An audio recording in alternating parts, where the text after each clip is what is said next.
as guilt is still, you keep using that to separate you from God. That's why the writer of Hebrews chapter 2 and verse 15 says, who because of the fear of death are subject their life to bondage all their lifetime. Are you following me now? Now look at Hebrews 12:22. But ye have come unto Mount Zion, unto the city of the living God, unto heavenly Jerusalem. NLT, give me NLT. Let me read NLT. I'm rounding up now. I'm a very, very obedient somebody. No, you have come to Mount Zion, to the city of the living God, the heavenly Jerusalem, and to the thousands of angels in joyful assembly. Wait there. Now, if I just read this and I don't explain the foundation of this, you will not understand why Apostle Paul, I believe, said this. But if I go back to maybe 3 verses backward, let's try it. I'm out of time, but can we? Another verse backward. Look at it. You have not come to a physical mountain, to a place of flaming fire, darkness, gloom, wherewith as the Israelites did at Mount Sinai, when God gave them his laws. What did the Lord do? Don't forget it. 1 Corinthians chapter 15 and verse 16. What did the Lord do? All right, go back to that scripture. Give us an NLT. Let's just quickly read it. The sting of death is what?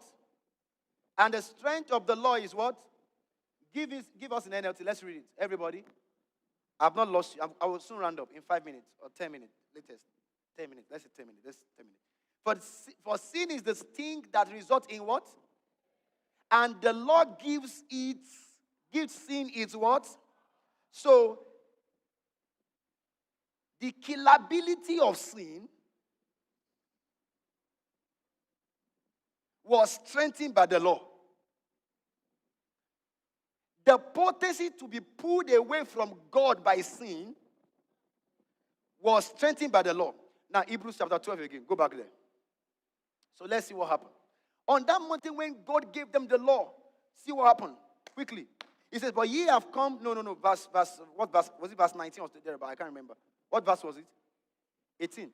After, he said, ye have not come to the physical mountain, to a place of flaming fire, darkness, gloom, and wherewith, as the Israelites gave them his laws, an awesome trumpet, blast, and a voice with a message so terrible that they begged God to stop speaking.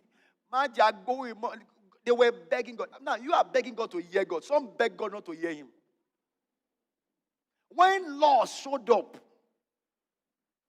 separation from God showed up in all his fullness. He said, don't talk.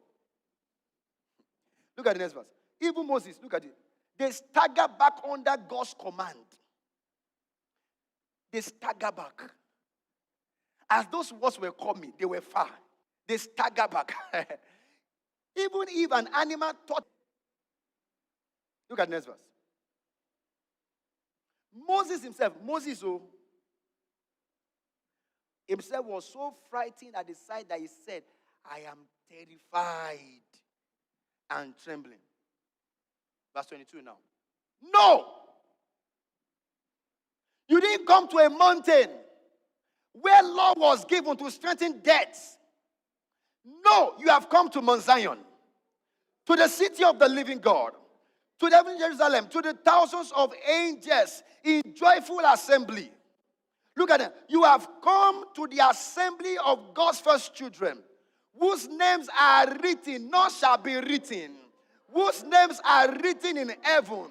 You have come to God himself, that some people ran away from, who is the judge of all. So we have come to the judge, yet we are not afraid of judgment.